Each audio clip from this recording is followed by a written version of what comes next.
नमस्कार। रियासत की सियासत के समीकरण बदले हैं, लेकिन कांग्रेस के कुछ ज़्यादा ही समीकरण बदले हैं। जब से गुलाम नबी आज़ाद ने इस्तीफा दिया है, तब से कांग्रेसी दो हिस्सों में बढ़ चुके हैं और कुछ लोग कांग्रेस के कांग्रेसीकरण के समर्थन में आ गए हैं और कुछ लोग गुलाम नबी आज़ाद के समर्थन में आ गए हैं। हर एक अपने आप को बेहतर साबित करने का प्रयास कर रहा है। शाहिल शर्मा जी हमारे साथ मौजूद है। शाहिल जी, आपका स्वागत है। नमस्ते सर। वेल, कुछ लोग कांग्रेस के समर्थन में जो है वो कह रहे हैं कि कांग्रेस एक यानी गुलाम नबी आज़ाद के समर्थन में जो लोग हैं उनका ये कहना है कि कांग्रेस को अगर बनाया है, एक पोजीशन दी है, गुलाम नबी आज़ाद ने दी है। क्या कहेंगे आप? धन्यवाद विनोद जी, पहले तो आपका धन्यवाद कि आपने आज इस डिबेट में बुलाया। जो लोग ये इस तरह की बात कर रहे हैं कि गुलाम नबी आज़ाद ने कांग्रेस को पोजीशन दी, तो मैं ये कहना चाहता हूँ कि कांग्रेस गुलाम नबी आज़ाद की वजह से नहीं है, गुलाम नबी आज़ाद कांग्रेस की वजह से थे। पहला चुनाव लड़ा था सन 1977 में जी, जमानत जब्त हुई थी, 700 वोट आया था जी, और उसके बाद प्रदेश कांग्रेस यूथ का उनको अध्यक्ष बनाया गया था और 1980 में ऑल इंडिया यूथ कांग्रेस का भी अध्यक्ष बना दिया गया था। उससे पहले महासचिव बने थे जी।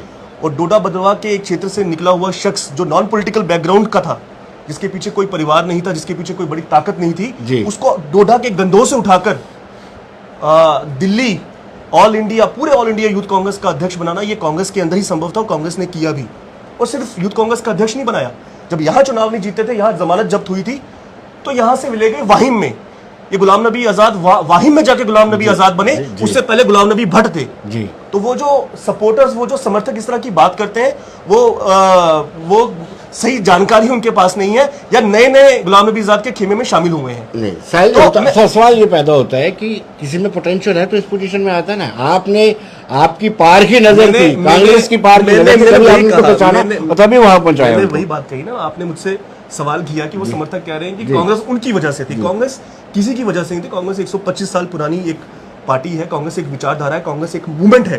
कांग्रेस ने इस देश की आज़ादी की लड़ाई लड़ी है, कांग्रेस ने इस देश को इन 70 सालों में बनाया है। आज जो भी देश जिस पोजीशन में है वो कांग्रेस का योगदान है। तो इस तरह की बात कह रहा हूँ। मैं आऊँगा दूसरी तरफ, मैं उनके समर्थक क्या कह रहे हैं उन पर नहीं जाऊँगा। मैं आऊँगा कि आज़ाद साहब ने इस्तीफा दिया, मैं उस चीज़ पर डायरेक्टली आ जाता हूँ आपके सवाल पूछने से पहले ही जी, कि आज़ाद साहब ने इस्तीफा दिया। ठीक है, लोग पार्टी में बड़े पदों पर आते हैं, फिर नाराजगी पे पार्टी छोड़ते भी हैं, लेकिन जो उनके पत्र की भाषा थी जी, उसने सही मायने में पूरे हिंदुस्तान के कांग्रेसियों को, सिर्फ जम्मू कश्मीर के कांग्रेस जनों को नहीं, हम जैसे लोग भी जो उनको अपना आइडियल मानते थे, आज हमें बड़ी निराशा उनके उस स्टेटमेंट से हुई जो स्टेटमेंट उन्होंने लिखी। पांच पेज का, 5 पन्नों का उन्होंने एक लेटर जो था वो आदरणीय सोनिया गांधी जी को लिखा, और भी तब लिखा जब आदरणीय सोनिया गांधी जी इस देश में नहीं थी, वो अपनी इलाज के लिए बाहर गई थी। उसके बाद जो उनका प्रोग्राम था वो अपनी बीमार मदर को देखने के लिए गई हुई थी, जिनकी बाद में डेथ हो गई। उससे पहले भी आज़ाद साहब ने जब चिट्ठी लिखी, जब उन्होंने विद्रोह का झंडा बुलंद किया, तो भी जो मैडम थी, वो हमारी कांग्रेस की जो अध्यक्षा थी, वो हॉस्पिटल में थी। जिस परिवार ने, जिस संगठन ने आपको सब कुछ दिया और आपने वो मौका चुना जब वो खुद जो थे वो ठीक नहीं थे, वो उनकी सेहत खराब थी, वो बाहर थे। लेकिन कोई बात नहीं, राजनीति में ये चीजें चलती हैं। और हमारा जो कांग्रेस के वर्कर, जो कांग्रेस का कारकुन है, उसका जो निराशा है, जो उसके मन में या उसके मन में जो मतभेद है, वो इसी वजह से है कि जो आपने इन लेटर में अपने शब्दों का प्रयोग किया। आप अपने पहले उस 5 पन्ने के पेज में पहले 1.5 पन्ने तो यही बताने में लगा दिए आपने, 1.5 से 2 पन्ने आपने ये बताने में लगा दिए कि आपको क्या क्या मिला, किस पोजीशन में आप रहे, ये बताते बताते, और अंत में आप आगे सीधा हमारे कांग्रेस के पूर्व अध्यक्ष राहुल गांधी जी के ऊपर, और आपने कहीं तरह के आरोप लगाए। मुझे ये लगता है कि इतने बड़े स्ट्रक्चर का आदमी और जिसको कांग्रेस ने इतना कुछ दिया, जो कांग्रेस के इतने बड़े पदों पे रहा, उसे परहेज करना चाहिए था ऐसे शब्दों का, जिन शब्दों ने पूरे देश के कांग्रेस जनों को एक बड़ी ठेस पहुंचाई है। तो मैं कांग्रेस कुछ परहेज नहीं करती उनके मामले को लेकर के। इतने बड़े कदावर नेता थे, कई मरतबा जो जैसे वो ट्रायल क्लेम करते हैं, उन्होंने कई रियासतें आपको जिता करके दी। क्या आप राज्यसभा का मेंबर नहीं बना सकते थे उनको? विनोद जी, मेरी 32 साल उम्र है जी, सन 1990 की मेरी पैदाइश है, तो 1980 से लेके 2021 तक का 41 साल का समय है। 41 साल का समय तो उनका पूरा संसद में ही गुजरा जी। मेरी उम्र 32 साल है और 32 साल की उम्र में पहला चुनाव जीत के इंदिरा गांधी की कैबिनेट में वो मिनिस्टर थे। 36 साल की उम्र में वो ऑल इंडिया कांग्रेस कमेटी के जनरल सेक्रेटरी थे, और उसके बाद 90 के बाद का जो दशक है वो तो राज्यसभा में ही बीता।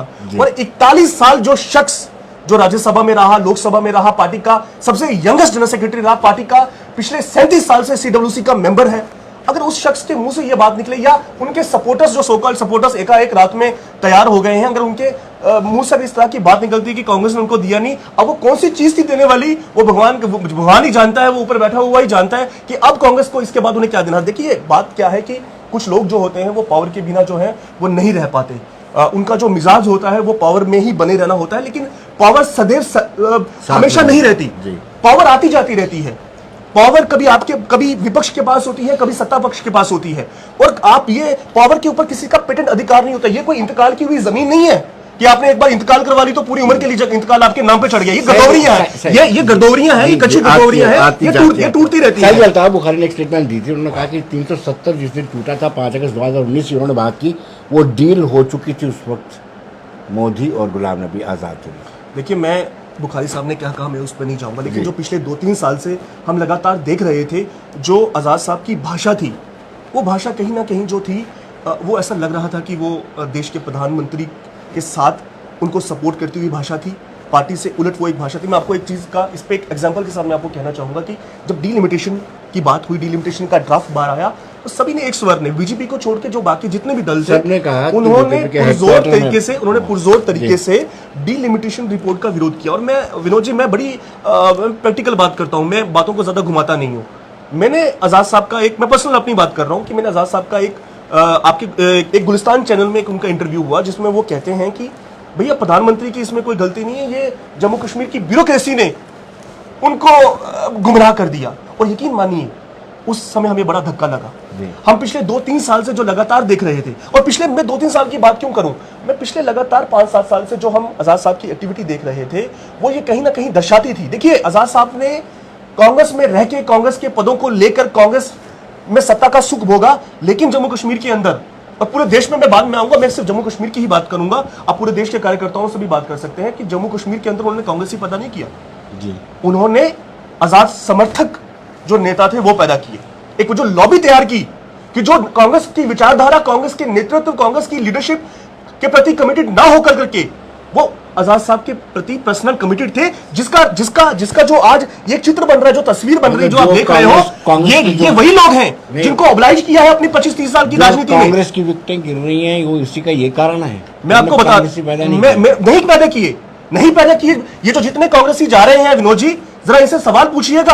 आपने भी 1-2 बड़े सीनियर लोगों के इंटरव्यू किए हैं कि पिछले 3 साल में 2019 के बाद से कांग्रेस की किस एक्टिविटी में इन लोगों ने हिस्सा लिया, कांग्रेस के किस प्रोग्राम को सफल करने के लिए ये मोदी जी के सामने जाकर खड़े हुए। मोदी जी को क्लीन चिट तो विपक्ष क्या देगा, गुलाम नबी आजाद तो पहले क्लीन चिट दे रहे हैं कि आजाद जो ये जो ब्यूरोक्रेसी है इसने मोदी जी को गुमराह करने का काम किया। आपको प्रधानमंत्री जी, मैं देख रहा था 2 दिन पहले उन्होंने इंटरव्यू दिया आजाद साहब ने, तो प्रधानमंत्री जी के अंदर बड़ी इंसानियत उनको दिख गई, उनके जो आंसू थे वो बड़े ज्यादा दिख रहे थे। काश आपको वो बिल्किस बानो के आंसू भी दिखे होते जिनके रेपिस्टों को छोड़ने का काम किया गुजरात सरकार में, और आपके मुंह में ताला बन गया, आपके मुंह से एक शब्द नहीं निकल रहा। काश उन लोगों की भी आप बात करते जो इस सरकार में जम्मू कश्मीर के जो लोग हैं, जो इफेक्टेड हुए हैं भाजपा सरकार की जो कुनीतियां हैं, जो कुशासन है, कभी आप उनकी भी बात करते थे, कभी उस तरफ से भी अगर आप उस नजरिए से देखते तो हमें लगता कि आजाद साहब जो थे, देखिए आजाद साहब जो थे वो कांग्रेस में रहकर, आजाद साहब एक पॉलिटिकल टूरिस्ट थे। जम्मू कश्मीर जो था वो एक टूरिज्म के लिए जो था, आजाद साहब जो थे वो टूरिज्म के लिए जम्मू कश्मीर का इस्तेमाल किया करते थे। पिछले 41 साल की राजनीति पर अगर आप उनकी नजर दौड़ाएं विनोद जी, तो 2.5 साल का वो एक कार्यकाल है जब वो चीफ मिनिस्टर बने। और मैं इस चीज में आज एक बात और जोर देना चाहता हूं, समर्थक बड़ी बड़ी बातें कर रहे हैं।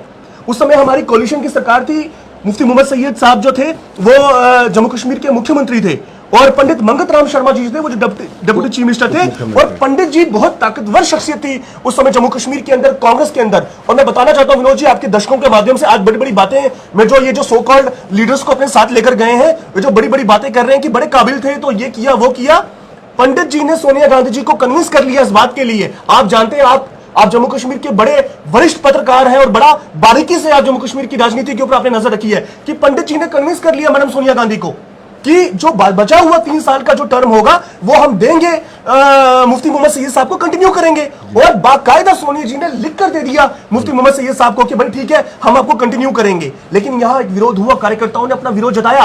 और वो मैं कहता हूं कि 40 साल की राजनीति, 50 साल की अगर आप राजनीति देखें पिछले कांग्रेस की, वो एक पहला डिसीजन है कांग्रेस प्रेसिडेंट का जो लिया, वो डिसीजन वापस लिया गया और गुलाम नबी आजाद को यहां चीफ मिनिस्टर बनाकर यहां भेजा गया। और उसके बाद गुलाम नबी आजाद साहब की कारगुजारी की मैं बात करूंगा जरा।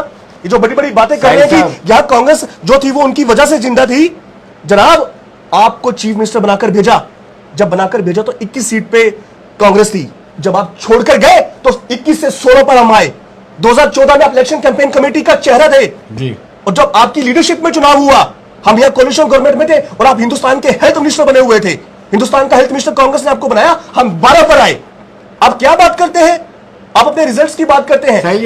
आप मुझे ये बताइए, आप जब चर्चा करते थे, अब गुलाम नबी आजाद ने छोड़ दिया, इससे पहले जब आप चर्चा करते थे 2.5 साल को कहते थे कि वो गोल्डन पीरियड रहा है। मैं बताता हूं, डबल शिफ्ट ट्रिपल शिफ्ट में काम किया, 4 डिस्ट्रिक्ट जम्मू को दिए, 4 उसको दिए। मैं वही बता रहा हूं आपको कि जब कांग्रेस का यहां कार्यकाल रहा, हम उस बात से इनकार नहीं करते कि उस एरिया उस क्षेत्र में काम नहीं हुआ।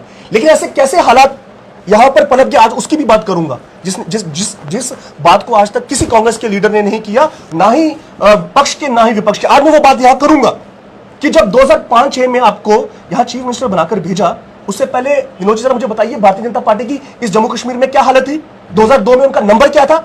1 सीट। और जब आप छोड़कर गए, आपने वो सांप्रदायिकता का जो बीज था, जिस बीज को 40 साल जम्मू कश्मीर के लोगों ने पनपने नहीं दिया, पेड़ नहीं बनने दिया, आपने उनके लिए वो जमीन समतल करने का काम किया।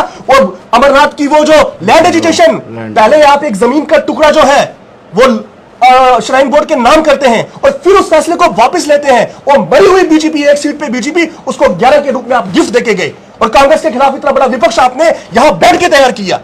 उसके बाद मैं आता हूं 2014 में, ये पूछिएगा क्योंकि आप बड़े वरिष्ठ पत्रकार हैं, जाते रहते हैं इंटरव्यू करने, जरा उनसे पूछिएगा कि जब किश्तवाड़ के अंदर राइट हुआ, किश्तवाड़ के अंदर राइट हुआ, जिस मंत्री का उस समय नाम आया सजाद अहमद किचलू साहब कि भाई ये भी जिम्मेदार है, उसका इस्तीफा हुआ। यहां विरोध हुआ, भारतीय जनता पार्टी ने विरोध किया, इस्तीफा हुआ। 3 महीने के बाद जब वो क्लीन चिट लेकर आया, मैं बताना चाहता हूं कि भारतीय जनता पार्टी की जमीन यहां कैसे तैयार हुई। और जब वो 3 महीने के बाद क्लीन चिट लेकर आया, आपके पास जम्मू कश्मीर में कांग्रेस के प्रोग्राम में आने का समय नहीं था, लेकिन उसके शपथ ग्रहण समारोह में आप आए, जिसका लोगों ने प्रतिकार किया। और जब आपने 2014 का पार्लियामेंट का चुनाव जीता, जिस चुनाव के नाम पे आप पूरे देश को बताते हैं कि चुनाव मेरा है, वहां की 6 सीटों पे वर्चस्व गुलाम नबी आजाद का, आप जैसे कई पत्रकार कहते हैं कि चुनाव में बड़ा वर्चस्व है, उन्होंने वहां से बिल्कुल जीरो करके एक पर्टिकुलर कम्युनिटी ने बिल्कुल जीरो के अंडे के साथ भेजा, जिसका नुकसान हमें वहां पे लोकसभा के चुनावों में भी हुआ। आपकी कारगुजारियों से कांग्रेस ने यहां भुगता।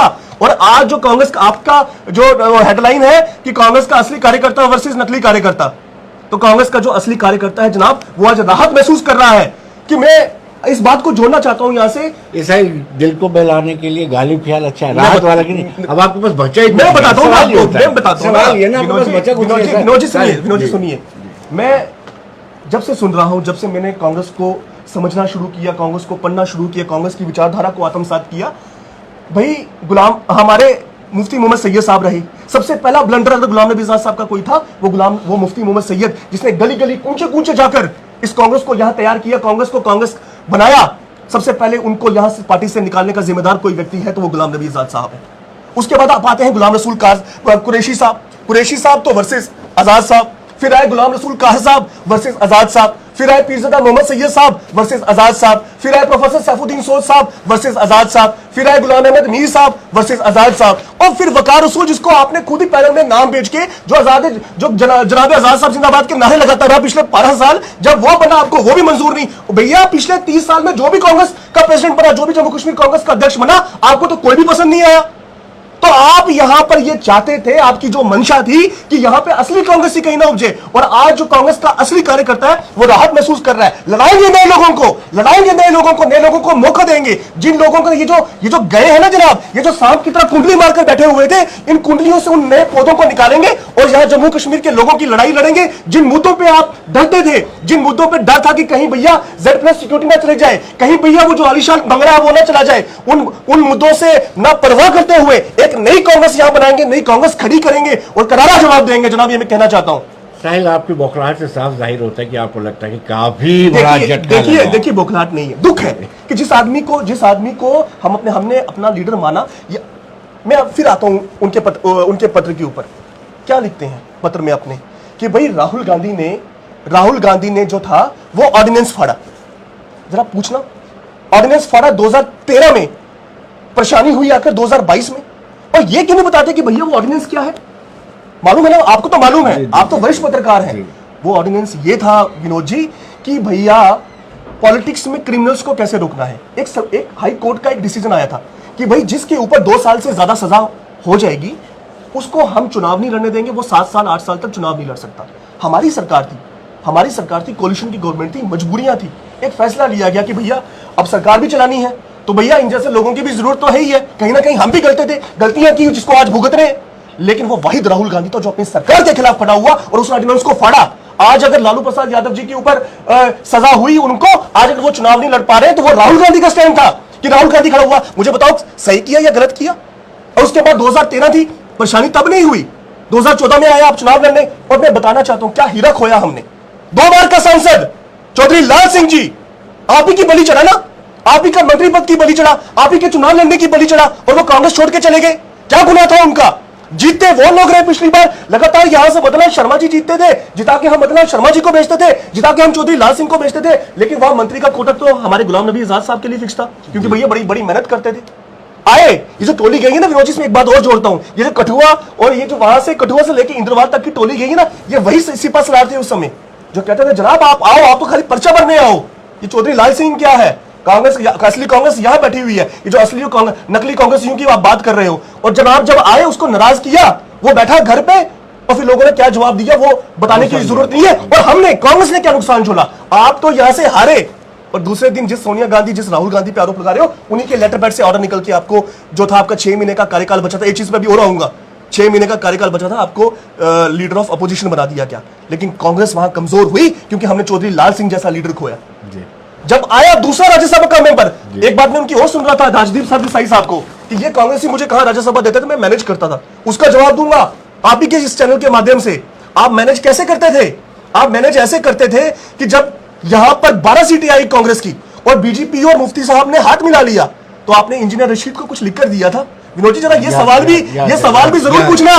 और लिखकर क्या दिया था? आपके चैनल के माध्यम से बताना चाहता हूं। लिखकर यह दिया था कि मैंने भैया जो कांग्रेस ने अफजल गुरु को मारा वो गलत किया, और उसके जो बॉडी के मॉर्टल रिमेन्स जो थे, जो उसका पार्थिव शरीर था, वो हमने नहीं देके गलती कर दी। ये आपने अपनी राज्यसभा सीट के लिए उस इंजीनियर रशीद को लिखकर दिया था। आप कांग्रेस की बात करते हो? दोगले हो आप। आपने कांग्रेस के नाम पर खाया। जब तक आप राज्यसभा में रहे, जब तक आप सीडब्ल्यूसी के मेंबर रहे, जब तक आप लीडर ऑफ अपोजिशन रहे, जब तक आप ऑल इंडिया यूथ कांग्रेस के अध्यक्ष रहे, जब तक पूरे हिंदुस्तान के कांग्रेस के फैसले आप करते रहे, तब तक तो कांग्रेस बड़ी अच्छी थी। लेकिन जब आज एक जनरेशन शिफ्ट हुआ, आज आप कहते हैं जनाब, मैं इसमें आज प्रधानमंत्री मोदी जी का भी जिक्र करना चाहता हूं कि विनोद जी हमारे हो सकते हैं उनके साथ वैचारिक जो है विचार हमारे उनके साथ ना मिलते हो, लेकिन मैं एक दिन प्रधानमंत्री जी को सुन रहा था। आजाद साहब का 2 दिन पहले का इंटरव्यू है राजदीप सरदेसाई के साथ। वो उसको कहते हैं कि देखो मैं सोनिया गांधी जी, राहुल गांधी जी के पास गया और उन्होंने मुझे कहा कि जाके केसी वेणुगोपाल से बात करो, जाके रणदीप सिंह सुरजेवाला के साथ बात करो। तो अपने आप को उन्होंने बड़ा छोटा समझा कि मैं अपने से छोटे लोगों से कैसे बात करूं। जनाब मैं एक दिन प्रधानमंत्री मोदी जी को सुन रहा था, कहते हैं दुश्मन की भी जो अच्छी बातें होती हैं वो सीखनी चाहिए, और मैं इसमें बड़ा यकीन करता हूं। प्रधानमंत्री मोदी जी ने एक दिन कहा कि मैं सुधांशु त्रिवेदी जी को सुन रहा था, मैं अपने को ठीक करूं। उन्होंने कहा कि मैं साउथ अफ्रीका में गया हुआ था, किसी विजिट में गया हुआ था, और मैं रात को मुझे 2 बजे, वहां 2 बजे का समय था, यहां सुबह थी, मुझे प्रधानमंत्री जी का फोन आया। उन्होंने मुझे कहा कि मैंने किसी इशू के ऊपर वक्तव्य देना है, तो मुझे बताइए कि इसमें पार्टी की लाइन क्या है। तो सुधांशु त्रिवेदी जी ने कहा कि मैंने मोदी जी को कहा कि मोदी जी आप तो अपने आप में पार्टी हैं, आप चीफ मिनिस्टर हैं, जो आप बोलेंगे वही लाइन होगी। उन्होंने कहा नहीं, आप पार्टी के चीफ स्पोक्स पर्सन हैं, आपका ओहदा मुझसे बड़ा है, आप मुझे बताइए कि इसमें क्या जो है वो मेरी लाइन होनी चाहिए। और वो कहते हैं कि रात को, क्योंकि यहां तो हिंदुस्तान में सुबह थी, वहां रात थी, तो मैंने सुषमा स्वराज जी को फोन किया, राजनाथ सिंह जी जो थे वो पार्टी के अध्यक्ष थे, उनसे पूछा और फिर मैंने मोदी जी को वो बताया। और जब मोदी जी वहां से होटल से बाहर निकले तो उन्होंने जब सामने मीडिया को एड्रेस किया तो उन्होंने वही बात की जो मैंने उनको कही हुई थी। संगठन इस तरह से चलते हैं, संगठन डिसिप्लिन से चलते हैं, संगठन सिर्फ इस वजह से नहीं चलते कि जनाब एक कमेटी में किसी और को चेयरमैन बना दिया गया और नीचे नाम आ गया तो अंदर से बौखलाहट जो है वो उत्पन्न हो गई। आप कांग्रेसी नहीं थे। मैं बड़े डायलॉग कहते हैं और जी हम वो हिस्सेदार, हम कांग्रेस में हिस्सेदार हैं, किराएदार नहीं। आप हिस्सेदार कभी नहीं थे, आप किराएदार तब तक थे जब तक सत्ता का मजा लूटना था। आज जब संगठन कमजोर हुआ, आज जब राहुल जी भारत जोड़ो यात्रा के लिए निकल रहे हैं, उसी दिन को आप लोगों ने चुना है यहाँ पे। जब महंगाई के खिलाफ पूरे देश में रैली हो रही है, उसी दिन को चुन के आज आप यहाँ सरकार की मदद कर रहे हैं। नरेंद्र मोदी और भारतीय जनता पार्टी के एजेंट के रूप में यहाँ काम कर रहे हैं, ताकि कश्मीर में सीटों का, कश्मीर में वोटों का डिवाइड किया जा सके। पीर पंजाल और चिनाब के अंदर किस तरह वोटों का बिखराव हो, और आप नरेंद्र मोदी जी और भारतीय जनता पार्टी के मोहरे के रूप में काम कर रहे हैं। लेकिन जवाब देंगे, और करारा जवाब देंगे। हिंदुस्तान की जनता और जम्मू कश्मीर की जनता जो है वो बड़ी समझदार है और वो इन चीजों को समझती है। साहिल जी, समय का अभाव है, लेकिन आपका दुख भी मैं समझता हूँ। मुझे लगता है कहीं ना कहीं बौखलाहट जरूर है। बौखलाहट हमारी 40 साल का इन्वेस्टमेंट था और गलत आदमी के ऊपर इन्वेस्टमेंट हो गया, इस बात का बड़ा दुख है। चलिए साहिल जी, बहुत बहुत शुक्रिया। धन्यवाद। धन्यवाद।